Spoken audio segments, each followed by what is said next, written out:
Hi, everybody. Today's Tuesday, July 22nd, 2025, and our friend Scott Ritter is back with us. Welcome back, Scott. Thanks for having me. I want to start, Scott, with what has happened with the case of Ukraine. It seems that the United States, as time goes by, is considering sanctions on Brazil, China, and India, and to bring some sort of pressure on Russia. Here is what Lindsey Graham said, Scott, on Fox News. Tell China, India, and Brazil, if you keep buying cheap Russian oil to allow this war to continue, we're going to tariff the hell out of you, and we're going to crush your economy because what you're doing is blood money. You're buying cheap Russian oil at the expense of the world, and President Trump is tired of this game. If I were President Putin, I would get to the table soon because he's about to get crushed. You know, it's what's so tragic. During the Biden administration, we have to follow Lindsey Graham because what he somehow his policies were the official policy in Washington. It seems that for the Trump administration, it turns to be the same case. He is leading what's going on in Washington. We're talking about domestic politics right now.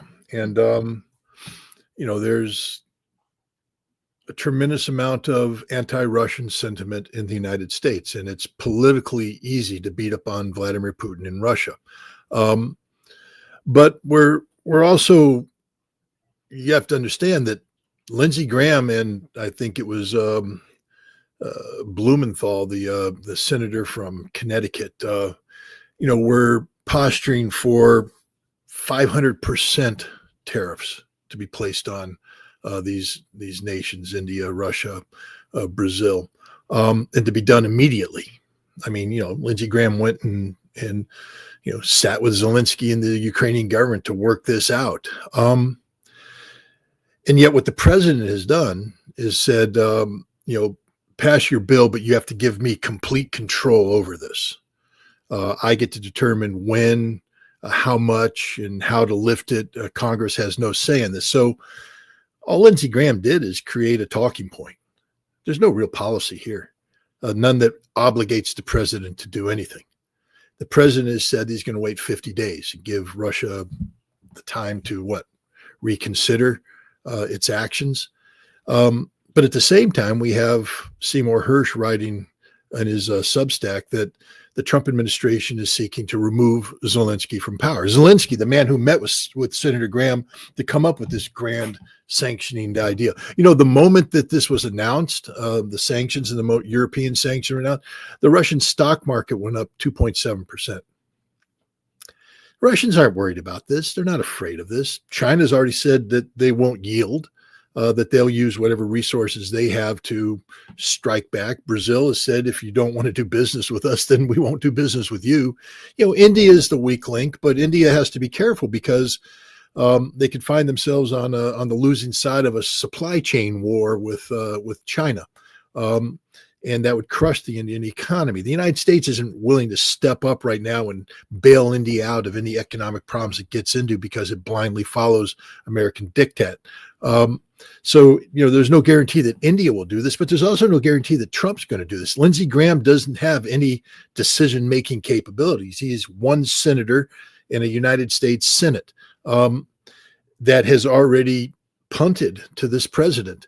The only decision-making authority is with the president. It appears that the president is simply using Lindsey Graham's tariff threat as a political shield behind which to hide the fact that they have no real policy regarding Russia and to buy time for them to, try and shape the battlefield, so to speak. I think they want Zelensky gone. They need him removed, and they want to replace him with somebody that, might be able to make the concessions necessary to get the Russians to the negotiating table. Zelensky's afraid of this. Look at all of a sudden, Zelensky wants to talk to Russia now. I'm the guy that can talk to Russia. Russia won't talk to him. Zelensky's history. I don't think Zelensky is going to be the guy, but that's a different, different issue altogether. But, you're talking about these sanctions and the threat of sanctions. This is just Lindsey Graham being Lindsey Graham, the world's dumbest man when it comes to all things Russia. I think it was last week that Merz said that we're going to support you till the end. We're going to be with you. He meant that he was talking about Ukraine or Zelensky, in your opinion? I don't know. I mean, Merz is all over the place. It seems that he and his, those in the German government who share his philosophies have tied themselves to Ukraine as sort of the locomotive that's going to pull them through the current problems. The Russians have pointed out that when we speak of Germany, we're speaking of a nation that is deindustrializing as we speak. Their economy is collapsing. They have an energy crisis, and they're politically divided. I mean, they're about ready to step into literal, dictatorship. The second largest party in Germany, Alternative for Deutschland, could very well become illegal, outlawed. Is this really what a democracy does? And so, Merz, when he speaks, you have to keep in mind that he is not the strongest chancellor Germany's ever had, and his government is a fragile government that could very well collapse if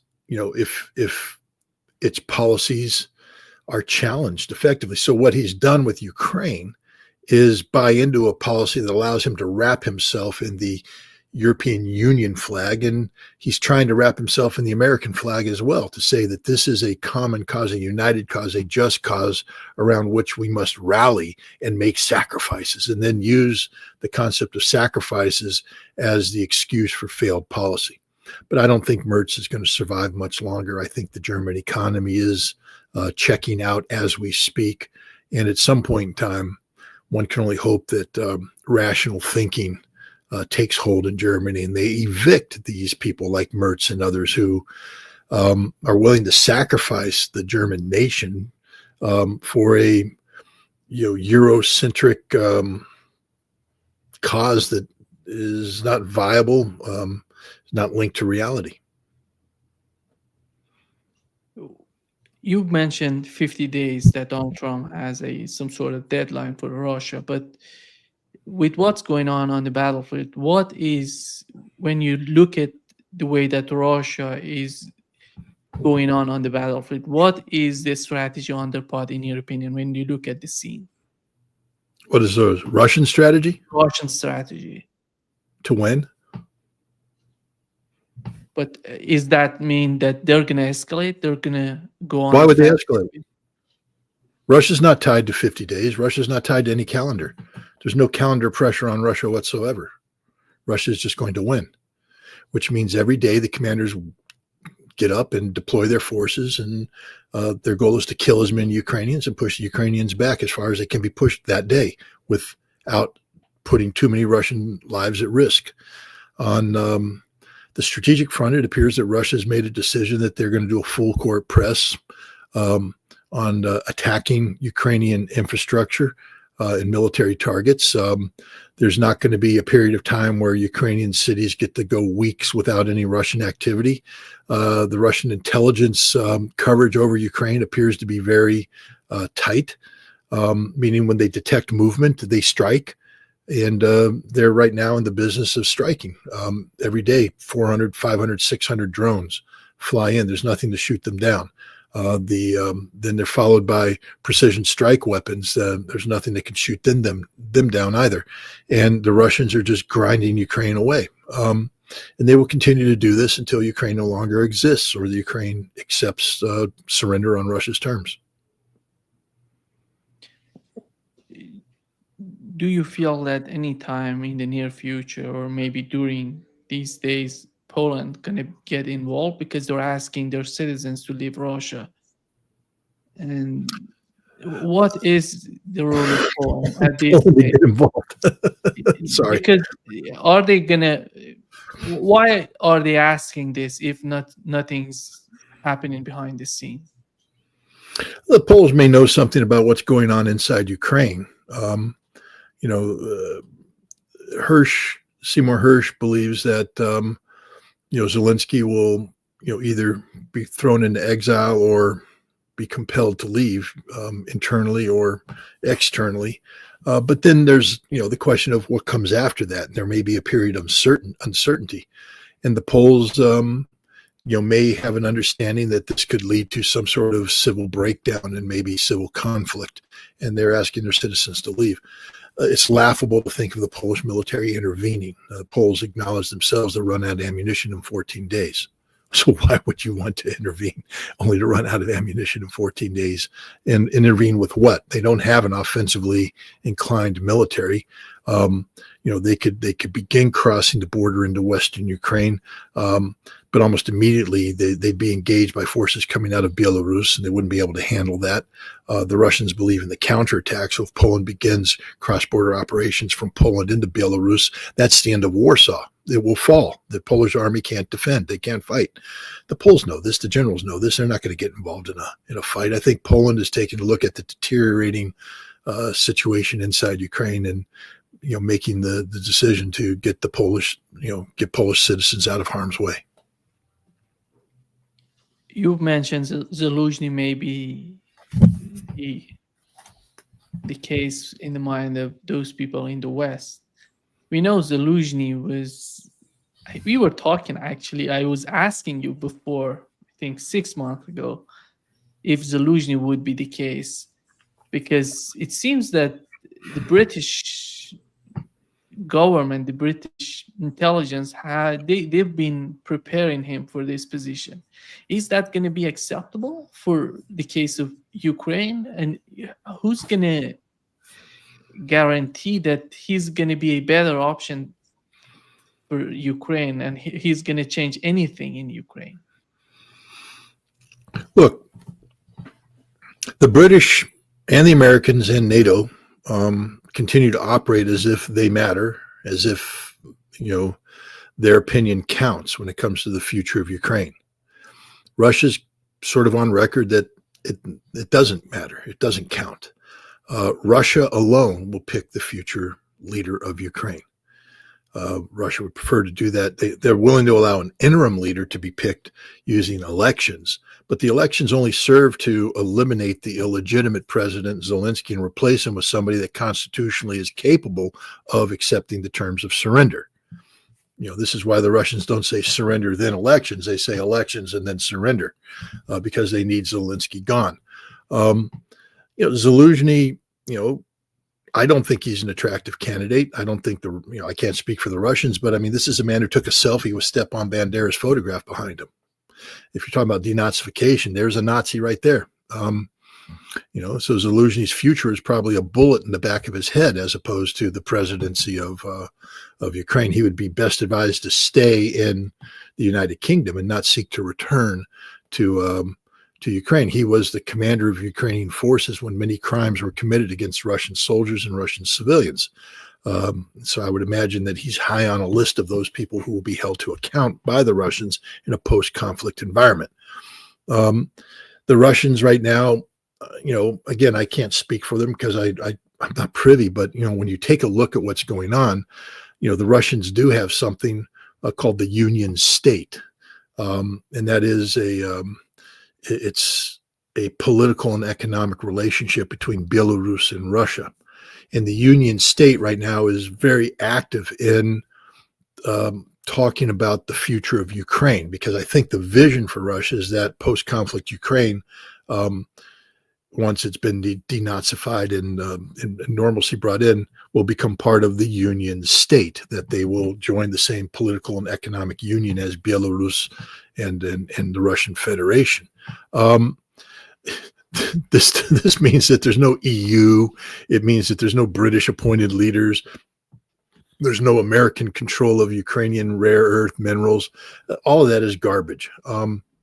This is the reality. The West just hasn't woken up to this fact. And the Russians, they're in no hurry. They're in no hurry. Sanctions won't work. There's no military pressure that can be put on Russia in a meaningful fashion. NATO, the more NATO tries to posture and position itself as militarily relevant, the weaker they get. I liken NATO to, if you go out and buy there's a house down the road that was abandoned by its owners, I guess a year and a half ago, and it was, overgrown. The lawn wasn't mowed, trees weren't cut back, bushes weren't cut back, and it's just a mess. Somebody bought it, and now they're in the process of renovating it. But those things sometimes have the nickname the money pit, meaning that you bought it and you're just pouring more money into it. And Ukraine is a money pit. I mean, it's a mess. The West, and NATO's a money pit. NATO, the more NATO tries to, modernize itself, the more sometimes it's just best to sell the old car and not try to modernize it and just buy a new car. And NATO probably should be dissolved, and Europe rethink what they need, because right now to bring in NATO, you're bringing in legacy structures and institutions and ways of thinking that just don't make any sense. Europe needs to think about European defense, not becoming a continuing this 1990s, early 2000s fantasy of being a springboard of American hegemonistic imperialism. And NATO's problematic across the board, and I don't think Russia has anything to worry about from NATO. Is NATO without the United States, or maybe shall I put it this way? Can NATO survive without the United States? No. Is it just militarily or politically there cannot survive as well? Both. Without the United States, NATO will fracture into, at a minimum, two different schools of thought, more likely three different schools of thought. You'll have the big power school of thought, the British, the French, and the Germans, thinking that they can dictate the future of NATO. Italy would like to be a member of that club, but it won't. So Italy instead become the leader of the other Western aligned powers: France, Portugal, Italy, etc. Belgium, Netherlands, Denmark. These will be people that will be trying to prevent the French, the Germans, and the British dictating things. But then there's the Eastern Bloc nations, plus the two new nations, Finland and Sweden, which consider themselves to be frontline states, and they'll have their own position. And the West isn't willing to back up the East. They're not going to let the East dictate terms of coexistence, meaning the East says we have to be positioned to go to war against Russia. The West, I think, will say, well, no, we need to be positioned to defend ourselves, and we'll plan accordingly. So you'll have three different schools of thought in NATO splitting apart, unless you have Daddy there. I mean, here's where Mark Rutte was correct. Daddy has to come in and bap, bap, bap, line up. This is what we're going to do. Without America, NATO just falls apart, and NATO can't afford it. They can't sustain it. There'll be no discipline. There'll be nothing. Just a bunch of bickering children. That's the future of NATO, which is why, as I said before, it's probably best just to get rid of NATO, kick the United States out of Europe, and deal with European security issues on their own. You mean that the security issues would be the pact, that the kind of that they had between the United Kingdom and Germany, a military pact between two countries, three countries among them, or something like that? They're going to make some sort of bilateral and trilateral accords between the countries in Europe, or how does that work for them? That would be suicidal, because now what you've done is made the haves and the have-nots in Europe. I think if they're going to succeed, they need to have a European Union defense agreement. But the problem is the European Union itself is not viable. It's falling apart. So at the end of the day, I think the best thing for Europe is, first of all, to seek normalized relations with Russia, and understand that rather than a traditional military alliance, what they should have is a military committee that just seeks to resolve issues in a non-military manner. Europe needs to demilitarize. There's no reason to have large standing ground armies in Europe nowadays. What's the purpose? Are they going to invade Africa? Are they going to invade the Middle East? Do they really want to go to war against Russia? What's the purpose of a large ground army? What will happen if Europe has large ground armies? That Europe will go to war against Europe. You'll get these smaller organizations, and you'll see. I mean, you already see it happening right now, where Croatia, Albania, and Kosovo are coming together with a military alliance, and they're being countered by Serbia, Hungary, and Slovakia. These are mini NATO alliances within the NATO alliance, each of which incorporate non-NATO membership. And they're doing this because they fear one another and the potential of war. So this is the future of NATO. NATO will break up into different blocks. And then they'll go to war against each other. So Europe's best bet is to start taking the military out of European consideration. You don't need to have a large defense industry. What you need to have is a viable civilian industry that keeps people gainfully employed, then use your collective economic strength as a way of engendering prosperity, peace, etc., especially with Russia, which really doesn't want to have a large standing army itself, would prefer to have a smaller army and spend more time focusing on, the things that are important to them. So we'll see. I just think Europe's in a lot of trouble right now, a very dysfunctional continent. Scott, when I look at the European Union, it seems that what has happened to Europe in the aftermath of creation of this union and how the United States was playing a role in the whole situation there, it somehow didn't let them to grow up. They don't know how to deal with their issues without the United States. And it seems to be the case, especially right now with the case of Ukraine. Without the United States, they don't know how to deal with their problems. Is that gonna? Do you think that the disintegration of European Union would somehow let them to grow up to somehow being more sane, more objective toward their goals, toward their future? Well, I mean, you have children, right? You're a parent. How do you encourage your children to grow up? There's a period of time where you have to provide security for them, provide a home, provide food, provide, shelter, safety. But at some point in time, the children reach the age of maturity, and you expect them to go out on their own. You do what you can to prepare them for that moment, but they go out. But if at that moment you instead convert your basement into a home where they are allowed to stay, and you say, don't worry about getting a job, I will continue to give you an allowance, and I will pay for everything.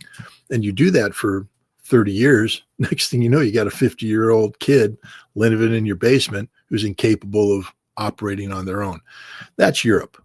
Europe at the end of the Second World War became almost totally subordinated to the United States. The Marshall Plan, impacted Europe economically and, by an extension, politically.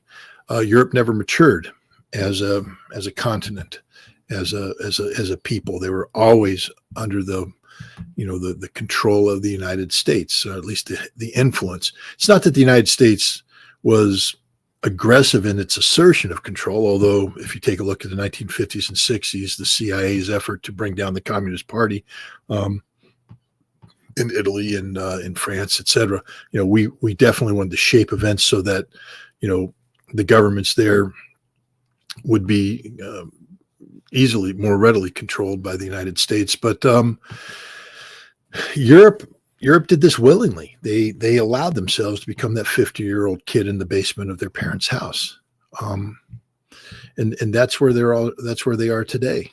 They've never matured. They've never grown up. They don't know how to. They don't know what to do without daddy. They don't know how to behave. They can't make their own decisions. Let's look at the European Union itself is look economically. It's pretty much subordinated to the G7. And the G7 is dominated by the United States. They don't make decisions independent of the G7. The G7 is a control mechanism used by the United States to control Europe and our major Western-oriented Asian powers, Japan and South Korea. Europe, in terms of security, is linked to NATO, and NATO is dominated by the United States. Literally, Europe is an adult child that's never been allowed to grow up and doesn't know how to function. They can throw a temper tantrum. It's again, I take a look at France, Germany, and in the United Kingdom now, getting together and we're going to do this, we're going to do that, we're going to do this. Well, that's a lot like the 50-year-old kid getting together with his friends in a bar saying, I'm going to declare independence. I'm going to go off and do this. Meanwhile, he's buying beer with the money that daddy gave him to buy beer. And he's going to get back in his car and drive home in the car that mommy bought him. And he's going to go back and living in the basement of the parents' house. There's nothing serious about Europe nowadays. Literally, they're not adults. They're children pretending to be adults. And if the United States actually pulled the plug, they would collapse and wouldn't know what to do. Did you watch the interview that Tucker Carlson had with the German journalist? He was asking him, what's happening to Germany? Because I think the Germany's case is the worst case. You see some sort of sovereignty in Italy, in France, but when it comes to Germany, they're totally, you don't see the leadership.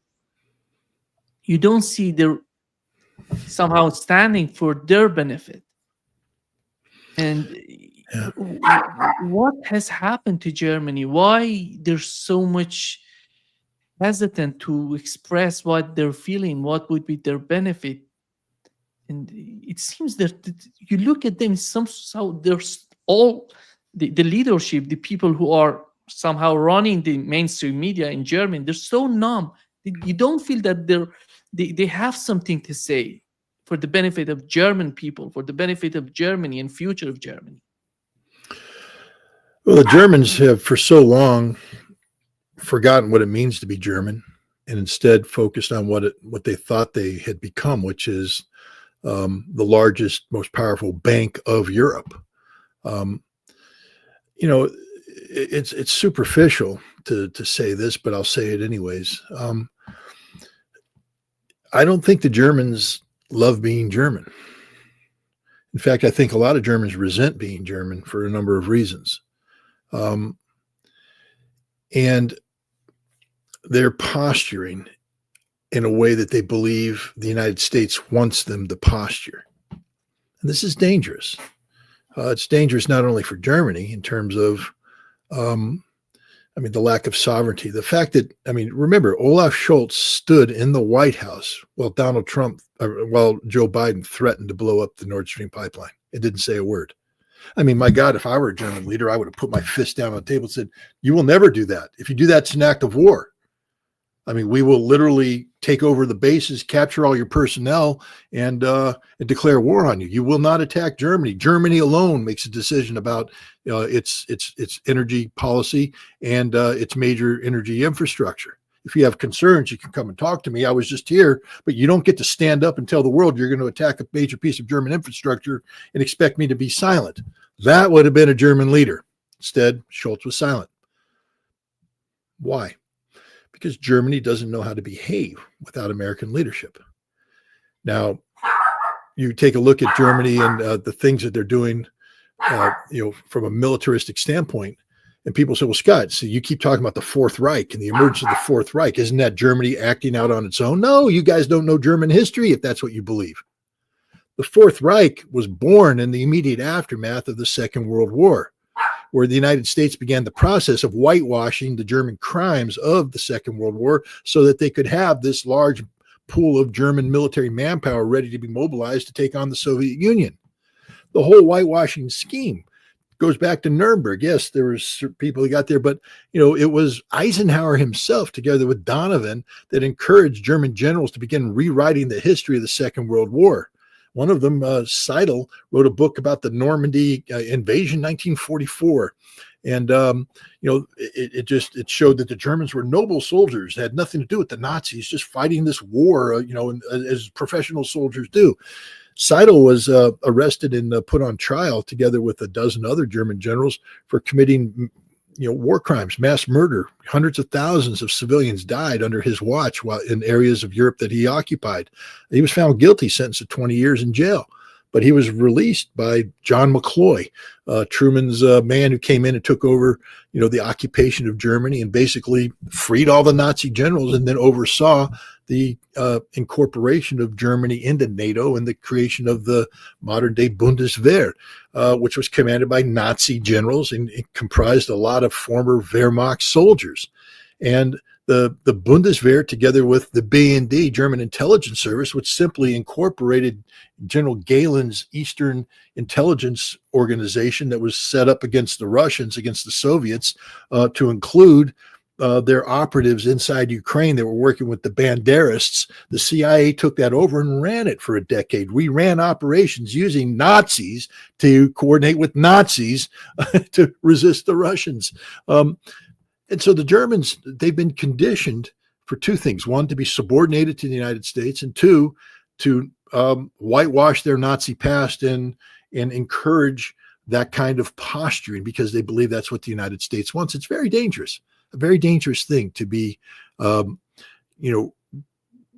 going back to behaviors that were reprehensible the first time around, and Germany expects the world not to be repulsed by it the second time around. When you have a German chancellor talking about how they won't make the same mistake, well, what mistake did you make in World War II?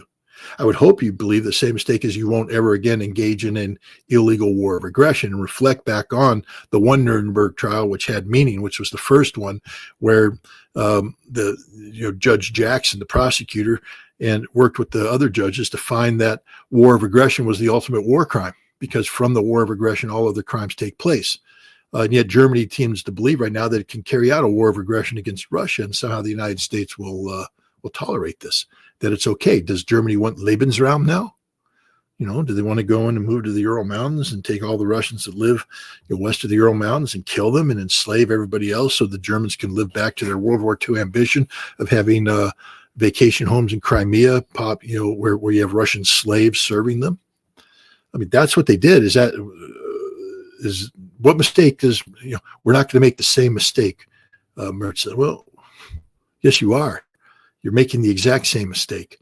But I don't know what's going on in Germany. It's a dysfunctional nation. Truly is a dysfunctional nation. And increasingly it's becoming a nation that, if it's not brought under control by the German people, will be a nation that, I've often likened Ukraine to a rabid dog that needs to be shot, taking a cue out of, To Kill a Mockingbird in the role play by Atticus Finch, and shooting a rabid dog that was terrorizing the streets of the town. Germany's about to become a rabid dog too.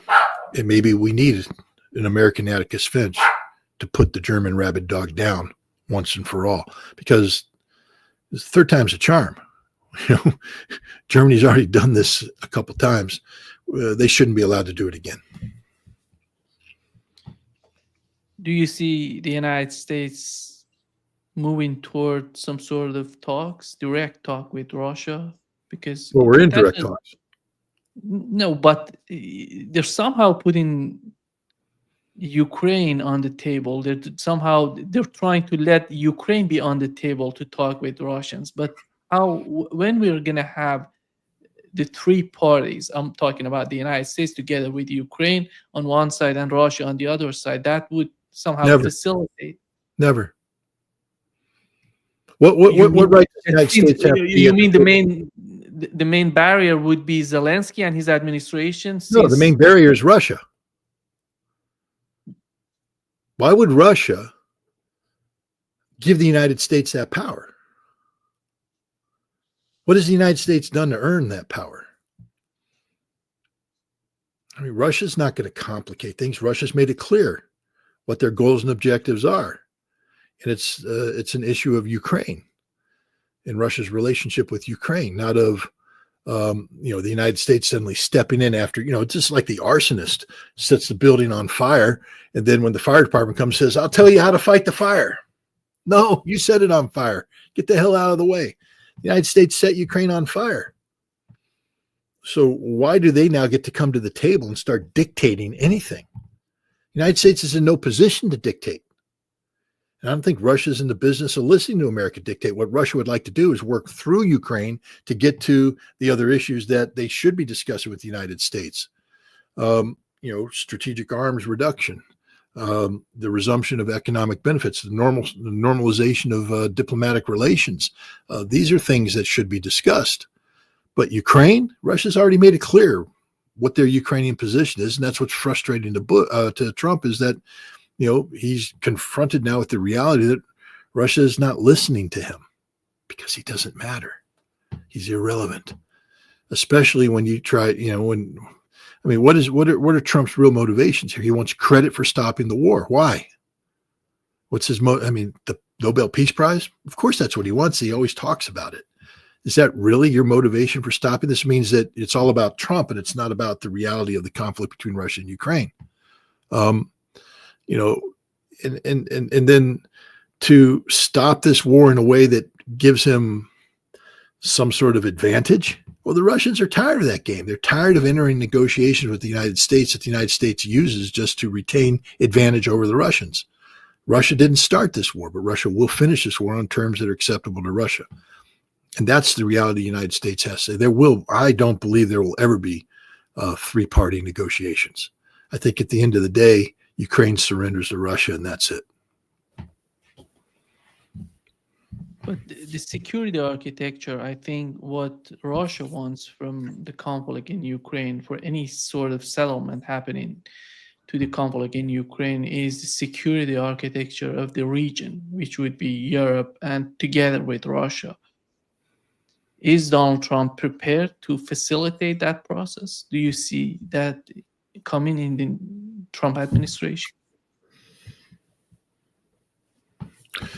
The problem is I don't think the Trump administration knows what it wants for a European security infrastructure. On the one hand, Trump has talked about how NATO is a leech sucking the life out of America and America needs to disentangle itself from Europe. And then he turns around because he's mad at Putin. And now he's talking about, America, getting back into the game in Europe. But then the way we get back into the game is just insulting to the Europeans.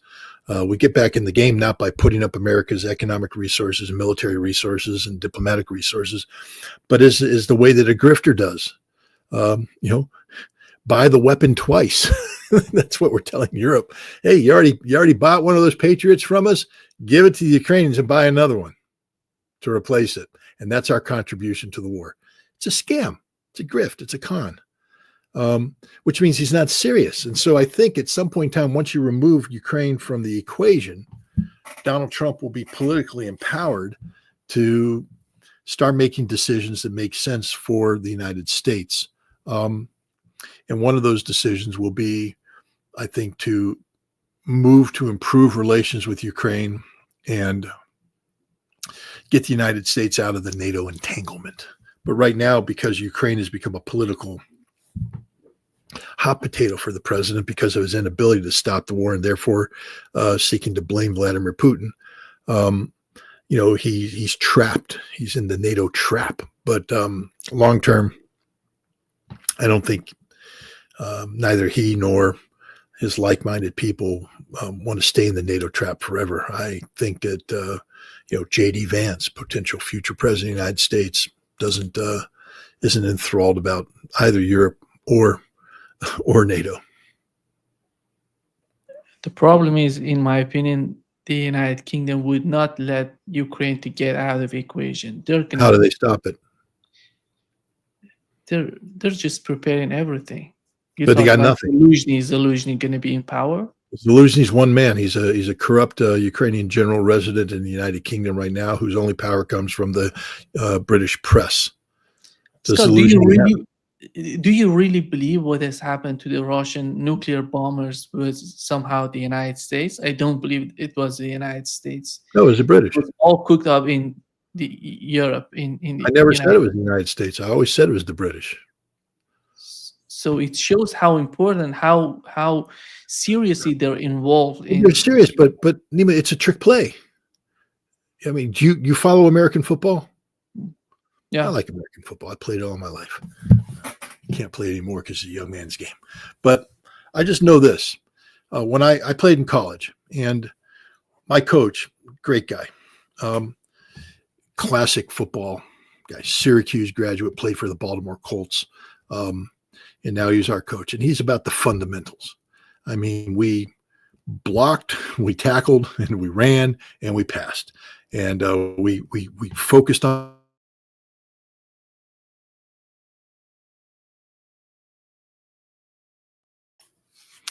Are we back? Yeah. All right. You're back, Scott. Yeah, my internet is goofing up. But the point is, we focused on the fundamentals, and we would practice the fundamentals. And only after we had the fundamentals down did we throw in some trick plays. They would say, okay, this is a special play. We're going to rehearse it a couple times, but we don't spend too much time on it because it's a trick play. And the bottom line is, if it comes down to you have to use a trick play, it means you had problems with the fundamentals and you need to turn to a trick play. The drone attack against the Russian strategic bombers was a trick play. It's not fundamentals. The Russians are doing the fundamentals on the battlefield. The Russians are doing the fundamentals over the airspace over Ukraine. They're dominating. The Russians are doing the economic fundamentals.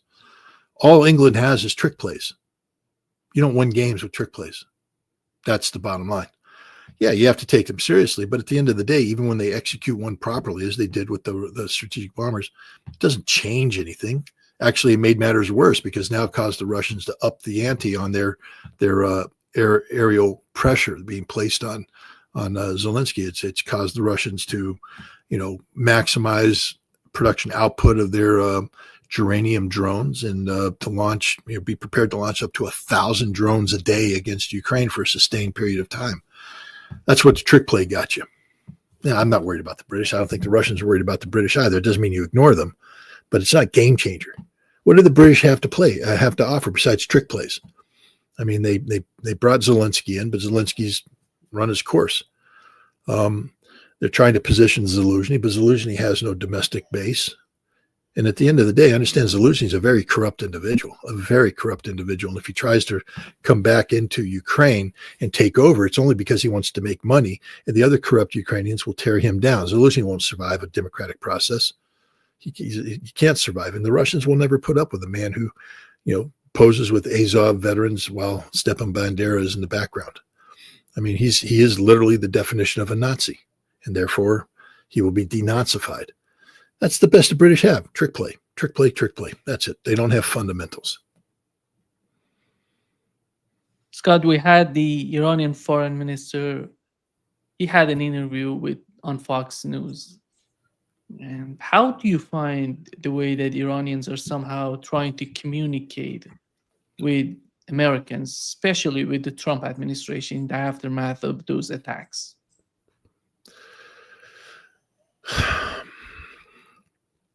I think they've taken a page out of Vladimir Putin's book, to be honest, where Putin will say, "Oh, we want to have negotiations. We want to have discussions. We'll sit down at the table, send a team right now to talk to you, but we're not going to change anything we're doing on the battlefield." That's just the reality of the way it is. I think the Iranians right now are saying, we're willing to talk with the West, with the United States, but we don't trust your negotiations because you screwed us over. So we got to figure that one out. We're willing to work with the IAEA, just not grossly or the way it's currently configured. We got to work that one out too. I think that's what's happening here. What they're doing is they're making sure all doors are left open, not to provide any excuse for not having a diplomatic off-ramp.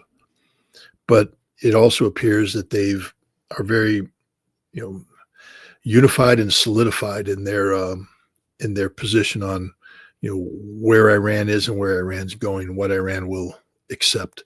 A lot of the decision making now has been taken out of, the hands of the foreign ministry, the presidency, and the Atomic Energy Agency, and put into the Supreme National Security Council. Now, the president sits at the head of that. There's no doubt about that, but it's also, there's other major actors in there, and has, it's under sort of the direct supervision of the Supreme Leader and the office of the Supreme Leader. So there's no more room for the president coming up with an idea and running with it, and then then you have the Guardian Council review the Parliament's decision, then it goes up to the oh gosh, what's after that? The Expediency Council, and then maybe the Assembly of Experts will weigh in, and nope, they've swept it clean. Supreme National Security Council. That's it. That's the decision-making body right now. Everything goes through this. And I think that what that's designed to do is eliminate uncertainty within Iran. Because I think you would agree that, there was a split between the presidency and the Iranian Revolutionary Guard in the lead up to this 12-day war. I think what the Iranians have said is we can't allow that split to happen, because what happens is our enemies exploit that split. And so now they're together. There's only one voice, and that's the voice that comes out of the Supreme National Security Council. We had Ali Larijani. He's so close to the Iranian leader. He went to Russia to talk with Vladimir Putin. It seems that on the Iranian part, on their side, Iranian side, there's so much connected with Russia and China. They know, they communicate, they know what would be the next step on their part. Russia knows, China knows. But on the part of the United States, you don't see that happening. Even you don't see Marco Rubio talks the way that he wants. Donald Trump talks the way he wants. And you see some sort of chaos, if you put it. Are they gonna bring all these forces, all these mindsets together to reach a unity, some sort of unity toward what's going on with Iran, or we're gonna see the same sort of chaos that we've seen so far?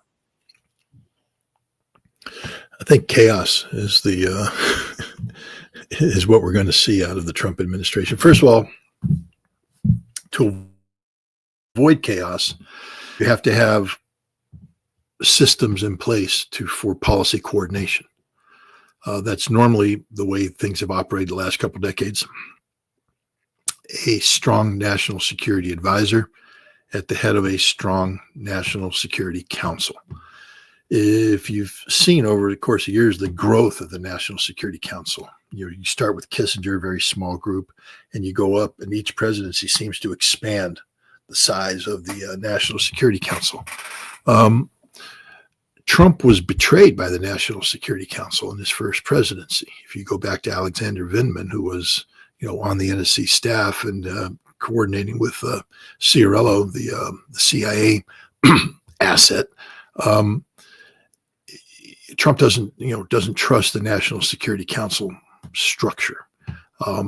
He feels that he was betrayed by it. So this time around, Trump also early on, he had to fire, I think it was Michael Waltz, the National Security Advisor, because Waltz was doing his own thing, which is something Trump always fears out of the National Security Council. So now you have Marco Rubio dual-hatted.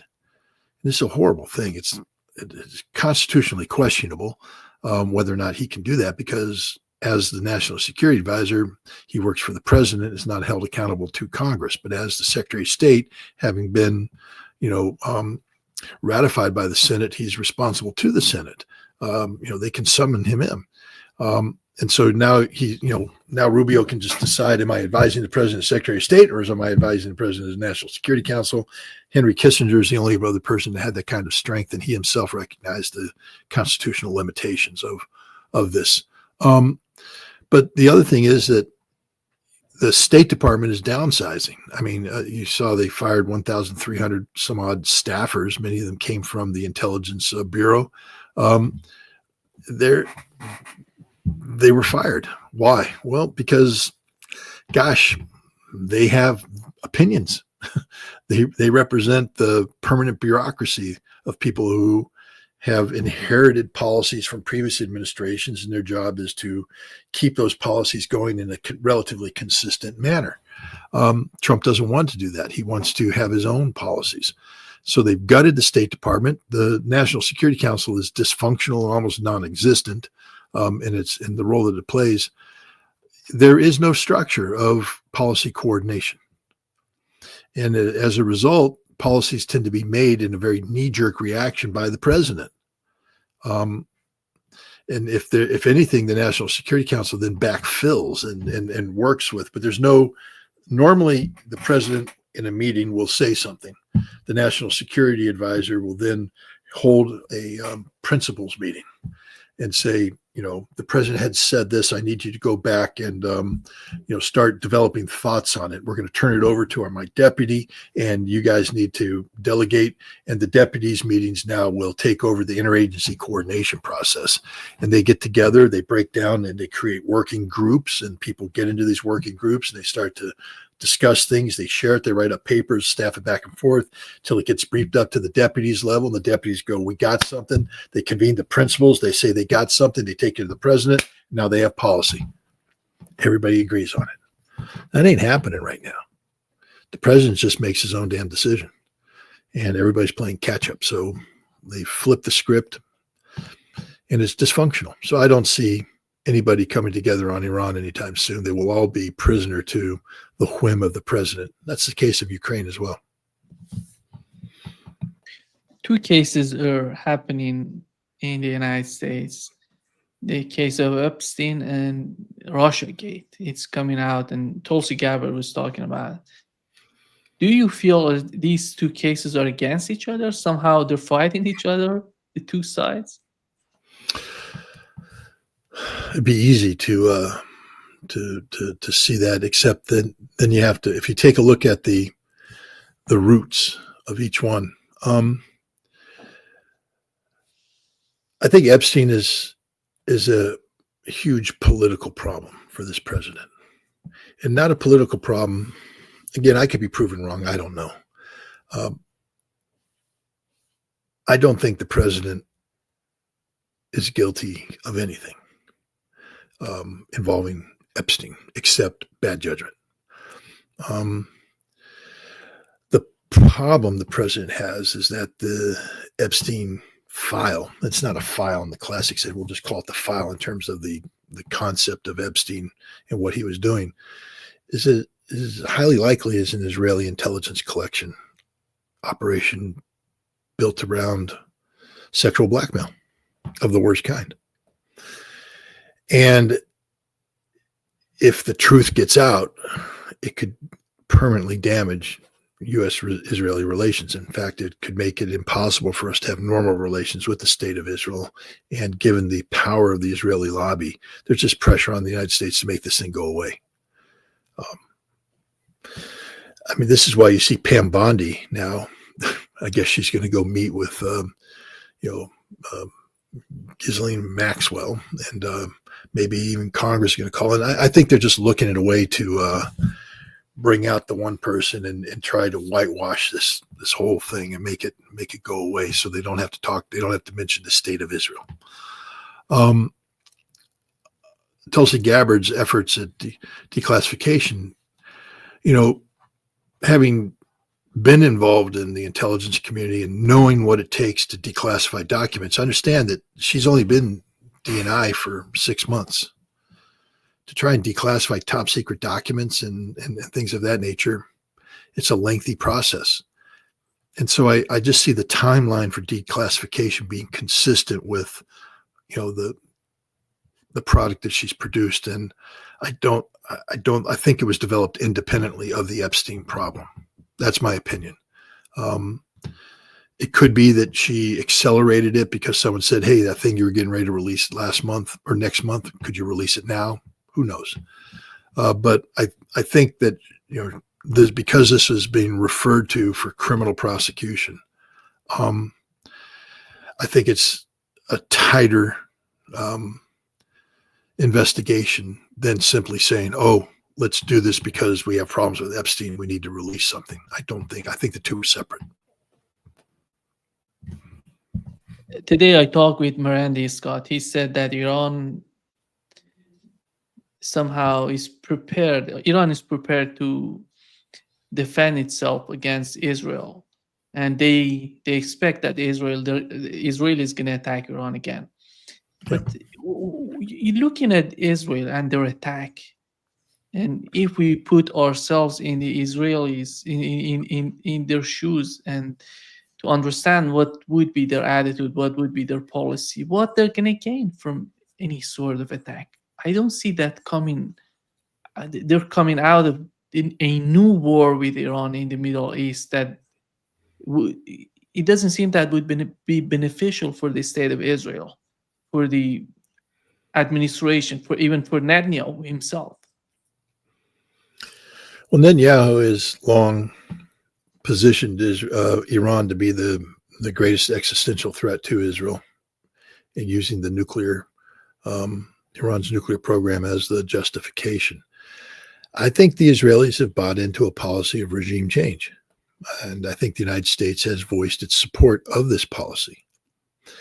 And so this becomes an existential struggle, something that Netanyahu has been trying to get a long time. He's finally been able to get the United States to bomb Iran. That's something he wanted a long time ago. It may not have been exactly what he wanted, but I think that Professor Morandi is 100% correct. I think there will be a continuation of this conflict. What Israel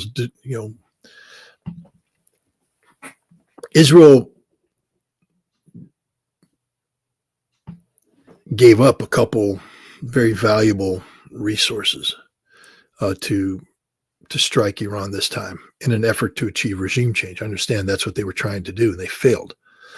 They gave up a program that was at least 10 years old of deploying these drone factories into Iran. We don't know the extent to which these drones have been cleaned up by the Iranians. There was a story in the Iranian press. I don't know if it's just done for propaganda purposes, of the thief that broke into a home and found a drone factory and called in the cops and said, "I'm a thief. I broke in, but I have to report what I've seen." That could just be a story, but the point is, if it's true, that means there's still capability resident inside Iran to carry out the kind of drone attacks that frustrated the Iranians in the last conflict. The other thing that the Israelis gave up was this the ability to fly out to the Caspian Sea and hit Tehran coming out of the Caspian Sea. I think the Iranians now are developing the ability to deploy very capable combat aircraft over the Caspian Sea and a combat air patrol to prevent that ever happening again. So in order for there to be another conflict, Israel would have to have other cards up their sleeves, other approaches to this battlefield that would take the Iranians by surprise. And the fact that Israel seems to be hell-bent on having a follow-on conflict with Iran means that I think the Israelis may have other surprises for the Iranians. The unprecedented penetration of the Iranian intelligence services by the Israelis is something that should scare out of the Iranian leadership. The assassination attempt that took place against Pezeshkian on June 15th means that they had knowledge that the Supreme National Security Council meeting had been scheduled for a specific time and the specific location.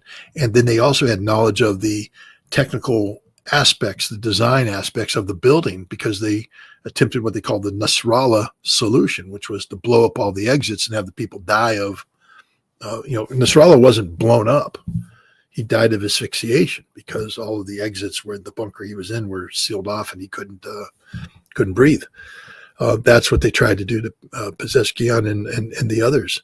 The amount of intelligence involved in that is, unreal. And that shows a deep penetration of the Iranian, security mechanisms. Has Iran rooted all that out, solved those problems? I don't know. But I think the fact that the Israelis are so aggressive on this, there's other tricks. If I were the Iranians, I'd be very concerned about cyber penetration. We know that the United States, back in the Stuxnet area, was working on a follow-on virus. I can't remember the new Zeus or something of that nature. That takes control of all of the infrastructure, the ability to turn on and off traffic lights, to shut down electricity, to create chaos and sow confusion. is there a death switch the Israelis can hit, the second time around that shuts down Iran? Has Iran solved that problem? It's a big gamble for Israel, because the one thing we know is that the Israelis haven't solved the Iranian ballistic missile problem, and that whatever punches Israel plans on delivering, Iran is now prepared to, engage using a higher caliber missile force. Iran has absorbed the lessons of this conflict. We saw over the course of the conflict, their ability to penetrate Iranian air defenses increased as the war went on. They developed greater sophistication in their attacks, and they started to deploy more advanced weapon systems. So I would imagine that the Iranians will be able to achieve the same level of penetration of the Israeli ballistic missile defense system to bring punishing blows against Israel quicker than before. And so it becomes a race to see who can knock who out. Very dangerous situation, but I do agree with Professor Morandi that the Israelis haven't backed off of their plan. Why do they do it? Because Netanyahu's political future depends on him being able to posture himself as a wartime president, the only man capable of defeating Iran and securing Israel. Scott, just to wrap up this session, how do you find the case of Gaza? 25 countries, somehow they're criticizing Israel for what they're doing in Gaza. But when it comes to the reality of what's going on, nobody seems to do something substantial, do something practical in terms of forcing Netanyahu and his administration, Israelis, to accept something in Gaza. You look at the scenes, videos, pictures, it's unbelievable what's going on there. Look, I said this a long time ago. I may have said it with you. The saturation factor, the exhaustion factor. The Israelis have saturated death, Gazan death, across the global airwaves to the point where the world just wakes up every morning expecting that it's normal that 200 Gazan civilians will have been killed, many of them women and children. We're no longer shocked by seeing dismembered children. We're not shocked by Israeli snipers shooting innocent people. We're not shocked by any of this. It just becomes the background noise. And the concept of genocide, likewise, it no longer has meaning, the word, because it's been used so often with no consequence, to the point where the world accepts that Israel is committing genocide, and yet, because of the saturation, we're not shocked by it. We just continue to go on. The indifference of the world to the suffering of the Palestinian people. And it's one of the great tragedies of what's happening right now, the absolute indifference. It's like we're watching, instead of seeing reality, it's almost as if we're watching reality TV. It's entertainment. And there's a certain genre of film that are designed to shock people and scare people. And that's what's happening here. This is tragic. It disgusts me. It sickens me. But what do you do when you're confronted with a world that collectively has no conscience? None whatsoever. And, I also, if you recall, warned people. They said, "Oh man, we need Hezbollah to come in." I said, "No, you don't, because second Hezbollah comes in, you got a different conflict with other people dying. It'll steal the show because it's fresher, it's different." You mean dead Lebanese? That's new. Let's look at dead Lebanese. We're tired of looking at dead Gazans. We've seen that film before. And now we have Syria falling apart. They're shooting Druze. We got videos of Druze being gunned down as they're. Let's see that. That's really cool. That's interesting. We haven't seen that before because we're tired of seeing dead Lebanese and dead Gazans. I mean, this is the perversity of the human condition, where we have made death so normal, so utterly normal, that we forget how horrible it is. Hind Rajab should have brought tears to everybody's eyes, but there's a freaking 20 Hind Rajabs dying a day in Gaza right now. And we're just saturated with it. And there's, I don't know how to defend what's happening in the world today. I can't defend it. I can't defend what's happening in my country. The fact that we continue to facilitate this or allow this to legitimize this. Europe has lost all conscience. There's nothing there. They continue to say that they object to this. I mean, Kalia Kallas has came out and said, if you don't stop, we're going to do something. What are you going to do? Nothing. China, at least, has come out and said the continued killing of Gazan civilians is going to compel, and nothing happening in the West is going to compel China to do things that the West will never expect China to do. I don't know what that is, because China doesn't have the capacity to militarily intervene. But at least China might be waking up with a conscience to do this. But come on, Nima, this sickens me. It sickens me. I mean, I don't know what to do. Wrap a keffiyeh around me and go out and demonstrate? Yay, I'm one of tens of thousands to do that and nothing has happened. Write another article? I could do that, but that's just one of many articles that has been written. Lobby? Lobby for what? Congress doesn't care. The pro-Israeli lobby has such firm control over the Congress that Congress can just ignore this. We criminalize dissent. We criminalize, anybody who speaks out against Israel. America is dysfunctional in this regard. So is Europe. And as a result, this tiny genocidal country of Israel gets away with literal murder. The only way the Israelis are held to account is by the bravery of Hamas. The only way. Every day, Hamas scores another victory against the Israeli occupation forces. And that's ultimately what's going to bring this war to an end, is the courageous resistance of Hamas. And tragically, the stoic resilience of the Palestinian people, who will refuse to bend the knee and yield as they're being starved to death, bombed to death, beaten to death. I mean, I could go on forever. It's just because I don't know what to say. I mean, that's the truth. I don't know what to say because words can't do any of this justice. Words are meaningless. What's needed is action. What's needed is the Egyptian army to mobilize and move into the Negev and take over Dimona. What's needed is the Jordanians to make a thrust out of the West Bank into Jerusalem and seize Jerusalem. What's needed is Turkey to come driving through Syria and capture Tel Aviv. What's needed is for the Israeli nation to be removed from the face of the earth. That's what's needed, because Israel is a cancer on the Middle East and on the world. And if you don't believe that, then you're ignorant. There's no way you can sit there and justify what Israel has become. Listen to the words of the Israelis themselves, even those who want the hostages removed. They don't want to stop. Majority of them believe it's okay to continue to kill the Gazans. The majority of Israelis believe it's okay to continue doing this. Israelis are saying that there is no such thing as a civilian. Hell, Alan Dershowitz is saying that on American TV. There's no such thing as a civilian. There's no such thing as an innocent civilian. My God, Alan, there are. And I talked to Alan. He talked about having compassion. There's no compassion there because we've eliminated the status of civilian. Therefore, everything's a legitimate military target. You have Israeli ministers that say, we'll kill everybody. And yet the world allows them to exist.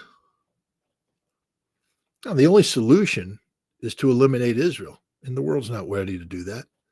And what will it take?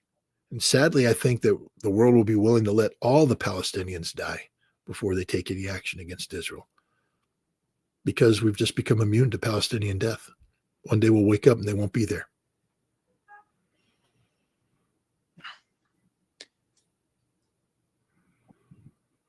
Just not to be in this sort of mood, Scott, do you feel that the case of Syria is somehow going the way that Israel wanted it to be, or the situation is somehow much more complicated? You see the factions within the Druze community. It was always complicated, Nina. It was always complicated. It's just like Iraq was always complicated. Saddam Hussein held Iraq together, understood the complexities.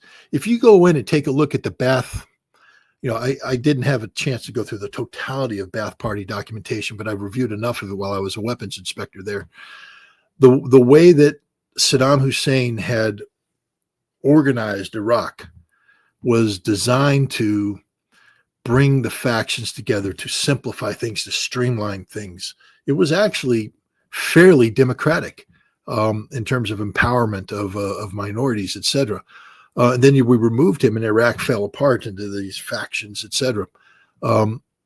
Syria is the same thing. I mean, the Syrian Ba'athist Party was a glue that held it together, imperfectly, but it held it together, seeking to streamline and simplify and get rid of these. But you remove Bashar al-Assad without a plan, and what you brought in was Al-Qaeda, whose only plan is violence. And this was inevitable. I said it from day one. This is what's going to happen. It doesn't take anybody by surprise who studied Syria, who knows Syria. Just those dreamers who thought, oh, no, this is okay. This is fine. Everything will be okay. It won't be okay. Because there's no such thing as a singularity of votes. The Druze have different factions.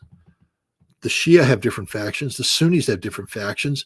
What is ISIS in Syria? People tend to forget that the majority of the ISIS fighters that fought for ISIS were Syrian tribal people. Yes, they brought in foreigners, but at the end of the day, it was the ability of ISIS to take advantage of the dysfunction of the Syrian government, the dislocation of Syrian power, to exploit the vacuum, to go into the Bedouin tribes and recruit the Bedouin tribes and make them part of that, which led to the massive expansion into Anbar, similar things, Arab Bedouin tribes moving into to Crit region through Mosul. That's what made ISIS work. And ISIS, at the end of the day, is an ideology that thrives in a vacuum. What is Syria today? A vacuum. So what do you see? You see the resurgence. You're seeing the resurgence of ISIS again, because they thrive off of this lack of central authority. The Bedouin tribes of Syria is the basic recruiting ground of ISIS. And you're going to see a resurrection of this. They may call it something different, but it's going to be reborn. And that's just going to lead to more death and destruction, because ISIS can't exist with anything other than pure Wahhabist Sunni fundamentalism. So they'll kill the Druze, they'll kill the Shia, they'll kill the Alawites, they'll kill the Christians. That's Syria right now. It's the killing fields, literally the killing fields. It's not good for Israel. It's not good for anybody. It's a tragedy. Yeah. But it's entertaining as hell. I mean, come on, we get to watch different kinds of ways of people dying. All the sickos out there that wake up every morning, look at these videos and all this stuff. I mean, I scroll through them, but I stopped watching. I'm just tired of watching people die, because it's meaningless. I mean, it'd be one thing if you watch death and you say, okay, rally around, let's go in, let's take care. That's what America should be doing. You remember when Donald Trump fired the cruise missiles into Syria in 2018 because the white helmets exploited falsified videotapes of people, of children being decontaminated who weren't really, we care. We saw this. The human suffering was such that we had to respond. Why aren't you looking at the videos of the Druze men being forced to jump off of balconies, or the families lined up and gunned down? Why aren't you looking at that, Donald Trump, and make a decision, oh my God, we can't allow this to happen, and send American military power in there? Kill Giuliani. Kill Giuliani. Kill Giuliani. Give him the death sentence he deserves. Kill every single one of these ISIS head-chopping idiots that are running around there. If you're on a videotape murdering civilians, that's an automatic death sentence. Automatic.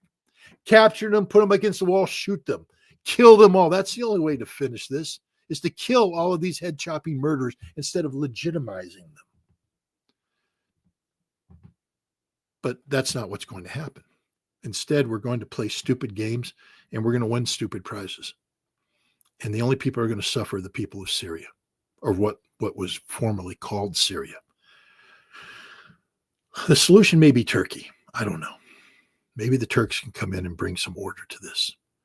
One thing I know about the Turks is that they'll have no hesitation in killing people that they feel are, they've committed horrible crimes against the Kurds because they view the Kurds as terrorists. And maybe if the Turks turned on HTS and treated them that way, you could eradicate it.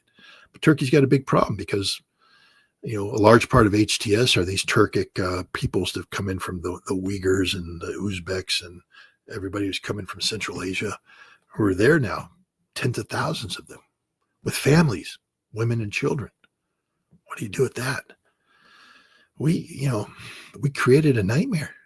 Bashar al-Assad held this dysfunctional fake state together, because Syria is always a dysfunctional fake state. Manufactured, Sykes-Picot, draw lines on a map, fake, put in a Hashemite king. I mean, the Ba'athist Party was the logical reaction to this, to try and bring these things together. And yet we declared war on Baathism, and we declared war on Bashar al-Assad, and we finally got rid of him. And now we're paying the price. And the same thing in Iraq. Iraq is a dysfunctional state.